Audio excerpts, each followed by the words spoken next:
I cannot hear any one of you. Good morning, everyone. Great. Hi, this is Swapnali from UBS Forums, and first of all, I would like to thank all of you for joining us for this 13th edition of Data Center Summit Awards. First of all, I would like to thank all our partners, that is NVIDIA, Pentagon, Acronis, SunSource Energy, Seagate, 𝗲𝗏𝗏𝗏, Enritsu, 𝗘𝗲𝗏𝗏𝗏𝗏, Swastix Energy. And with this, let's get started to our 13th edition of Data Center Summit with our keynote speaker, that would be Mr. Subramanya C, who is the President and Global Chief Technology Officer at Sagent. Their IT-enabled services, operations, including transition of projects over global facilities. He's skilled in strategic planning, business process management, business intelligence, data centers, IT service management, etc. With this, please welcome him with a huge round of applause. I know most of the people here who have come in after the good rains yesterday, and a lot of people are already thinking of the day, how does it go, what does it happen, right? My name is Subramanya. I'm more called as Subbu in the industry, and a lot of people know me as Subbu. And I very rarely what you really find the CIOs really sticking on to a company. Either they are not wanted in the company, or they are becoming fixtures and furnitures in the company. So that's how people think. But I have grown up the career in this company, which we call, that's why I still want to write as formerly known as AGS. So Sagility as a name, if you really look at Sagility Health, I was also talking to a few of the people outside, very rarely we get chance to rename ourselves. In the industry, very rarely you really get to. So I was a part of the core team in the AGS, that means the Hinduja Global Solutions, where we're doing a lot of business in healthcare and non-healthcare. Our business is all about business process management, what we do for our customers in the US. All our customers are in the US. So it's typical tradition of, this company itself I've worked for 22 years, and that's what she was trying to read. So I have an experience of over 30 plus years in the industry. So just me started off my career in this company, and all of us have really seen how things have really evolved. So I think that subject also what she has given me. One thing is very clear, I've told, I'm not going to put any presentation because the whole day is going to be only with presentation for the people who really sit and watch down here. And there are so many sponsors, all of us we have to do justice, and people have to really showcase what they really do have. And all of us have to see these are an ecosystem, partnership, give and take. All of us need to really exchange, right? Typically what happens in such forums is people try to share the cards and then try to talk and say, can we do some business? And that's also the objective for all of us to be there, right? And it is important for all of us to really know each other. That's also very key, and try to stay connected, right? Because industry is all about, and the way the whole thing evolved, right? I said from 22 years, starting as a senior manager in this company again, the company has evolved, and I have also evolved with the company. Very rarely people want to stay in a company because today's generation, in fact, our own, I can say proudly, at least my son, they come back and ask us, Papa, what is that which you will start doing after your retirement? Because you say you're doing everything. Right? So that's the thought. And today's generation, the way the CIOs are really there, we say that, okay, we have some gray hair, so we are the CIOs. Today, don't have to be a gray hair to be the CIOs, right? And they're all overtaking us in the knowledge also. Because what happens is, in today's scenario, all of us are CIOs, which we think we need to be relevant for the industry. I think very, very kind word, all of us being relevant is what is very, very important. The evolving of the whole role. We can't be only saying that, okay, I'm a technologist. We all in the room accept it. I don't want it to be a monologue because all of us are the CIOs in most of the companies. Is that really true, right? AT&T, you can really tell us. This is how we would have seen the CIOs whom you would have interacted in the past. I'm sure you are from Fidelity. So you have seen the way the whole world has moved, right? So the business involvement and the CIO's involvement in the evolving behavior of the business is becoming very, very key for all of us. I think for us to really sustain in the same organization and to do whatever it is, to grow, it is very important that we keep reinventing ourselves. Do we really see that? Is that really happening? Should we need to be? Because for us to sustain and continue doing the business with the existing customer also, you need to keep doing innovation, right? I was just talking with a few of the colleagues around here, a few of the people who are talking on, for us to really retain a customer, the loyalties have really gone away, right? It's very important that we really build that loyalty with this customer. Today, pride, whether it is individually me being in the company or our customer base. We have a customer base whom we have for 22 plus years, which is very rare phenomenon in today's scenario. Either the customer himself will get acquired by somebody, or the customer will say, sorry, I already have a partner and my C-level people or the chairman really met up with somebody and the customer is gone. The vendor or whatever you call partner relationship is so important for all of us to be there. And I think today I'm so happy that I'm meeting up with so many people down here whom I know, the names, face, of course, yes, only the tag will change, either the company same or company would have changed or company would have got acquired, right? But the people are the same. I think the connect with the people is what is very, very important. And in today's scenario, even while we as CIOs work with a lot of system integrators whom we call our service aggregators or service integrators, all of us, the way we used to decide in the past and the way we decide now is all changing. Do we really see that? Yeah. Because if we really have to choose a cloud, one, you will choose a cloud partner. A cloud you will choose. Then you will really work on the partner. What is the strategy this guy has got to really make that implementable for me as an organization? What's in it for him? In one of the recent articles which I was trying to write, I said that the way things have gone is we are going to the extent of meeting up. One, we need to have the connect with the topmost person in the organization if you're going to really work him, make him work as a vendor, make him work as a partner. You need to know that, okay, what's his future? What's his vision?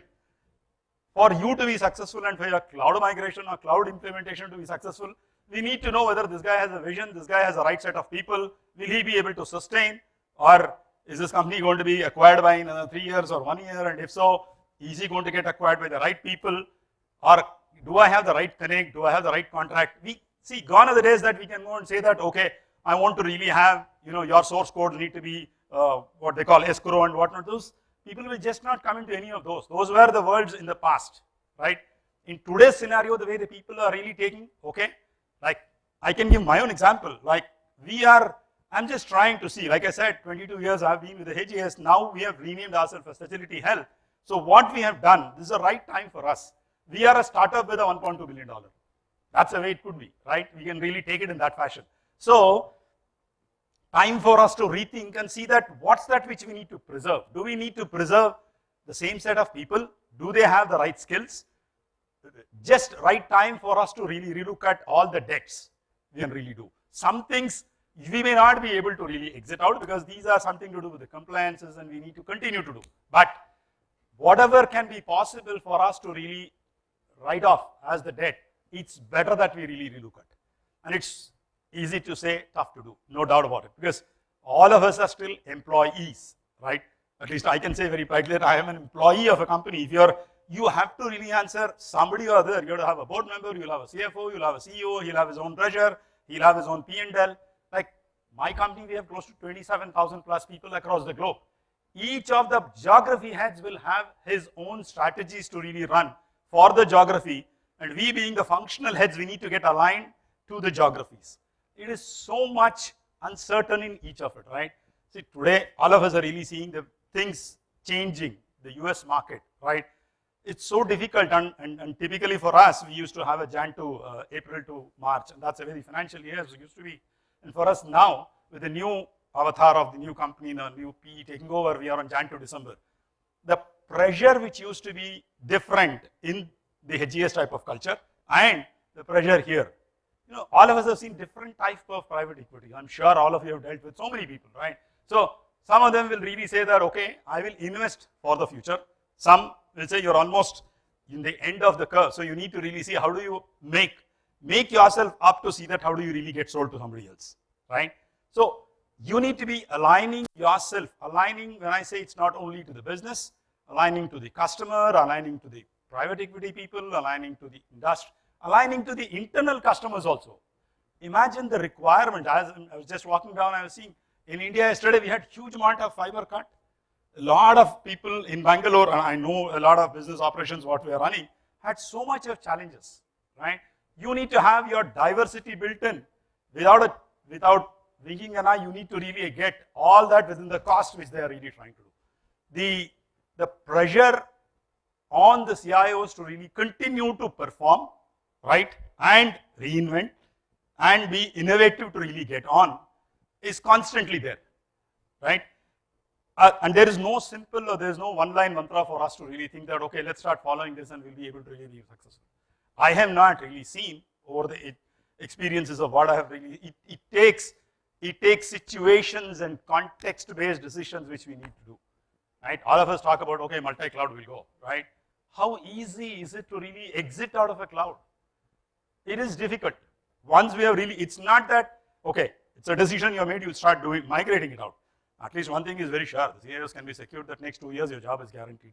Because you have married to a cloud and you're trying to really pull out and you're given a huge plan, and then that needs to be done. But is it that simple? It is not. Because going into a cloud, people, first thing is they need to really think through, okay, which are the ones applications which are really there? And organizations like us, we are companies in a company. Like I was trying to say, I have got at least 100 plus customers. My vision of the organization has to be aligned in 2 ways. One, vision for sagility as an enterprise, right? Vision based on my client's vision, how do I need to align? Because just as an example, if I have to really think, okay, I'm going to a client and say that, okay, I'm going to invest on a huge telephony on the cloud, I'll go. He'll say, okay, good, you please go ahead and invest and we'll try to sign for a contract for 3 years. Trust me, if that CIO in that company is already on his verge of moving out and the new CIO comes into that company, he will have a relationship with somebody called Genesis. I'm just giving you an example. When I say relationship, business relationship, he'll have and he'll say, okay, I'm going to really change the whole technology. Imagine what you would have done. You have invested upon the technology. It used to be earlier days, a huge amount of capex you have invested and the CFO also will sit on your head. At least in today's scenario, if all of us are really innovative and trying to think, if there is a possibility, just go on OpEx, try to really pick up something, try to sign for a few seats and how do you really move on, right? These decisions have to be taken based on every customer's way. And typically the sales guys, they'll say, no, you did not give me the right technology. These guys, they want to really find to the real world. Yeah, you gave me Microsoft, I think they were looking for Oracle. Truly, if you don't have the visibility up to the level of the customer, which potential customer also, it is very difficult for us to really go and say, no, that was not the right reason. Because each of them need to do what they want to do, right? What I'm not trying to say is, I think it's an evolving world. All of us need to wear the thinking hat at every point of time and also keep thinking about the implementation, how we can do. And gone are the days that I'll give a plan of 6 weeks, 6 months, 8 months implementation. Gone. If the first thing which the people will do is, okay, tell me, will you be able to immediately get that implemented? And we all know very well. Today, if I have to really get some deliveries from, I know people here will really hit me on, Cisco or any of these guys, if you really go back and say, they used to have during the COVID time, at least now they have started improving. It used to be 6 months, 8 months, 10 months for deliveries to really happen. This is also giving good advantage for the CIO community to see that, okay, let's start leveraging the cloud, right? I think how much we can really leverage, where we really start and when have we really started in the journey. I also say that cloud is all about timings in your business because it's the time you need to do. If you've just done an investment and if you go back to the CFO and say that I need to migrate everything to the cloud, he'll say, what is this, man? Do you have a reuse for all this? Because you've taken so much of investments, it needs to get written off in the next 5 years. So the uncertainty in everything which is really there needs to be in the CIO's mind. Is it echoing right or it's just, I don't want to give Jan, I'm only trying to say that this is our practical experience, what we are trying to say. And this is what we are facing in the industry today. All of us have to really continue to perform, but we have to do this, right? And being open to the new technologies, that's why I say, okay, I'll hear out to the technology, you don't know when what is really required. And because we have to go back and give solutions to our customers. So while we keep thinking, learning is very, very important for all of us. We can't sit back and say that, okay, now it's done, we can relax. For us to reach and remain, we need to keep innovating. You have reached, you have remained, you can't. It's so important that we need to really get updated on our technologies, what's happening. With all that, you need to have the right set of people to run your business, which is your business as usual, and innovation to be done. Do I really make some sense? Is it echoing that, yes, we are all facing this in day to day? Yeah, correct? Because I know you will definitely add a lot more to it because if you see the Kindle, the way the things have happened from the IBM's world and the new world, so much of changes and so much of competition. Everybody wants to have a small pie of his business into the organization. See, for us, take from our end when we go to our own customers, and our board will always come back and say, okay, what is the percentage of the business you have from this customer? And if by default, if I also will not give 100% of the business, but their expectation of the board is, why are you not increasing from 70% to 80% to 90%? He also wants to not put all eggs in one basket. He also wants to have multiple service providers. I think those are some things which we need to really sometime explicitly state to our customers and to our own board. It's very important. Now, it's not that they don't know. It is better that we really say. And I have seen a lot of things which I can say is, being proactive has really helped a lot in most of the cases. And constantly reassessing your own environment, your own architecture, to really go back and try to tell the client that, hey, these are the potential risks which are available. It could be confidentiality, integrity, availability, any of those you really do. Again, it's easy to say all these three words, but getting all this risk assessment done for one customer, it's a big job, because within your own organizations, it works as silos. If you don't have that visibility inside the organization, there are so many people used to speak about the shadow IT that continues. It's not died away, because every business thinks that, what is that special as a CIO? And even I am able to really meet, I also have to understand. I also understand the technology. I am really doing a lot knowing the business. You are only enabling it to make it happen, right? It's a fact, but you need to really see how do you deal with each of the internal organizations also. It is tough to really break the silos within the organization. And we have to do that, and we have to see how do we marry. And it's a real spend on all of us. I'll give you a simple example of our own. Like I said, we were in HGS, we had implemented SAP for the whole of FI and MM module, which is very early days, right from 2004-05 for a BPM industry. Getting into an SAP was very, very crazy. So we had done that. Now is the right time for us to evolve. See, we are all so much of people company, right? BPO, BPM used to be a lot of people company, and we continue to have that. And we had an in-house developed application which was for managing the people. So there's a time which you need to make a decision, when do I exit out of it, right? Because sometimes it becomes so mammoth, you will not be able to do any more changes in that, and you need to exit. That's the only way you need to do. This is the right time. So I said, let me get out of the whole of SAP and see that what's that which I need to do for the new company. So we thought Workday is the new one, so started implementing. So we have started working with Workday trying to sell it to us in terms of HR and the finance module. Then you need to choose the right implementation partner, which is very important. And again, you can't have a huge time. While we have really done a transition from HGS to Sagility, we have a time constraint also. So that's why I said, these constraints are always there. None of us can really run away from the constraints. So we need to continue to really be in the constraint and see that how do we migrate this whole set of data which is existing into the new world of application, which is so agile, right? For us to really be that, otherwise we can't think for the next 3 years that we can really get onto another application. So once you have gone in, at least you have been in for the next 3 years, easy SaaS-based application, just migrate. But the underlying application finalization was easy, partner was easy. But imagine the amount of changes which you need to do in the process when it is especially a multi-geography and dealing with different type of HR people and finance people. It's a big job. I still remember the old days, the ERP is all about, people, process changes which we need to really do. And it continues to be there. None of us have really gone off. And it's huge activity that all of us need to think through, right? So, what I want to really say, the challenges exist. All of us need to really run. Whether it is an on-prem or a cloud, we need to really choose, is it a hybrid environment? Can we really do a huge amount of scaling on the cloud? Yes.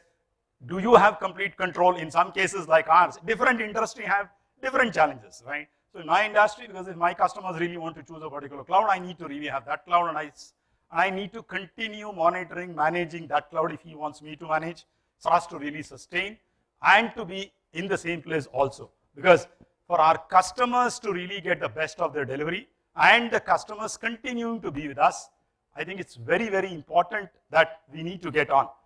So few of the points what is mentioned, I think I've spoken about best practical examples. So security, we have definitely covered a lot. Today I can't really remain. Microsoft will come back to your office and say that I'll do end-to-end everything on security, but do I really go 100% with them? Is it worth for me to really look at multiple people? Exactly. So we need to rightly said, if I go with one particular What makes me think that that also will have a problem, right? Azure VDI, all of us, like the COVID happened, most of people, we had a big challenge, we made more than 25,000+ people start working from home, you need to make them connected, you need to keep them secure. It's a surprise, people have to, and our customers are coming back, they want the business to run. Once the business is run, it has started working, then he'll start asking questions. Now, the first of your emotional, oh great, please take care, all that is gone. Then they'll say, where's the delivery? Then they'll say, where's the security for it? Then you start investing on all this, and then look at the government regulations, what happens here. He says 50% of the people need to really be in the office. SEC says so. In my Philippines, people say 70% of the people have to come to the office. One, if you want them to come to the office, you have a different challenge, because you would have overgrown in 2 years, you don't have number of seats. If you want to build the seats, it's going to be a different challenge on business. So the challenging world evolves. I think we also need to be evolving ourselves as CIOs. And I definitely see that there's a huge amount of hybrid what we have done. As I said, my old applications which was running, I just continue to run it on hybrid. I just kept it on-prem, right? Now with the workday going in, I'm just putting a plan to see how do I really move out, right? A lot of these things, as I said, it's not one solution fits all, not one cloud fits all. We need to really start working, thinking, evolving, right? Hyperscaling, it's a very, very beautiful word which we really think that, first of all, scaling, and then hyperscaling, and then looking at, for you to hyperscale, every company for it to, in again, our own example, if you look at, the business started with typically a quality department. That's how it started with. Then it started becoming transformation. Then it started becoming business transformation. Then it started becoming digital transformation. Imagine the amount of evolving things which have gone in their own simple quality department, what used to happen on a shop floor, right?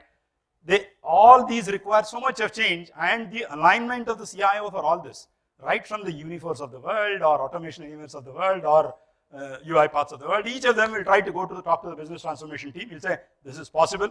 And then he wants us to really start implementing these technologies and tools and bring in a lot more automation. And they will go and, they have their own ways to go and present it, and they will go and present it to the board. And they'll say it's possible. But the underlying architecture with the old systems, what we do have, how much we need to really do, how much of investments are required, those are all responsibility of CIOs. You have to really go back and give that data.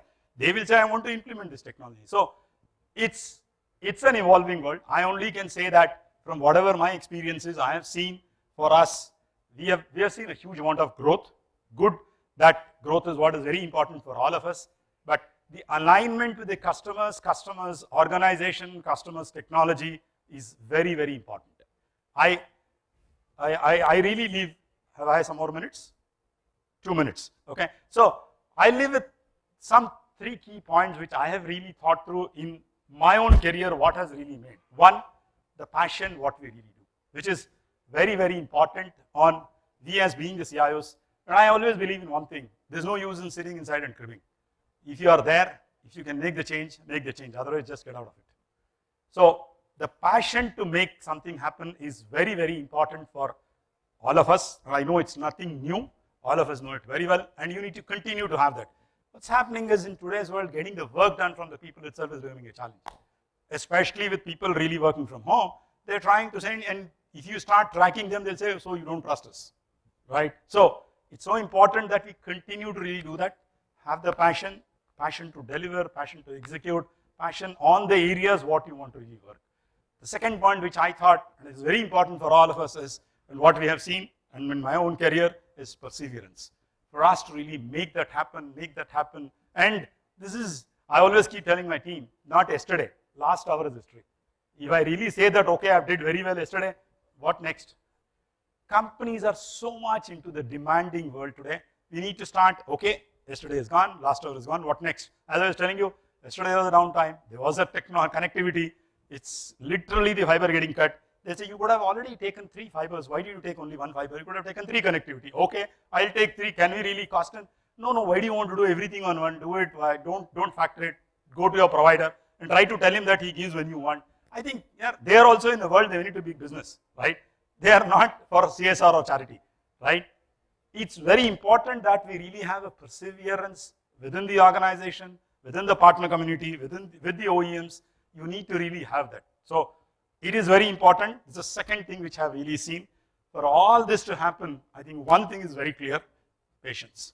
I think that's very, very important for us to do. I think that's the lacking word today in the new age companies. They don't have the patience. They want to really make things up tomorrow morning. I think there is no shortcut from what all of us have seen, because all of us are in this industry for so many years. My experience says that these 3 P's are very, very important for an organization or a CIO to be successful in that organization, and ultimately the organization to grow profitable growth. For it to happen, I think this is very, very important, and we have to really keep communicating this communication of all these 3 to the value chain inside the organization and externally, and being transparent to state this is very important. I believe in, I'm sure a lot of vendor community sitting here have already worked with me, partners have come back and told me, I'll say very clear, this order will not come to you. Very rarely we try to say, it is, instead of saying that somebody else told that this order will not come to you, better that you say that, no, I'm not going to give you the order for these following reasons. Trust me, that transparency has really made me help that relationship with all my vendor partner community to come back and say that, sir, you told me this, these are the things which we have done, and it's very important that we really stick to that, and trust is very, very key for us. With this, I hope I'm not bored all of you. As I said, no PPT. I just wanted to keep speaking to all of you, have the interaction, So that was what my thought is. I'm sure all of your experiences in whatever I said, wherever it feels relevance for you, for us to also be relevant to the industry, let's start learning, and I also keep learning with all of you. Learn, unlearn, relearn is the exercise which all of us will keep doing. Thank you very much.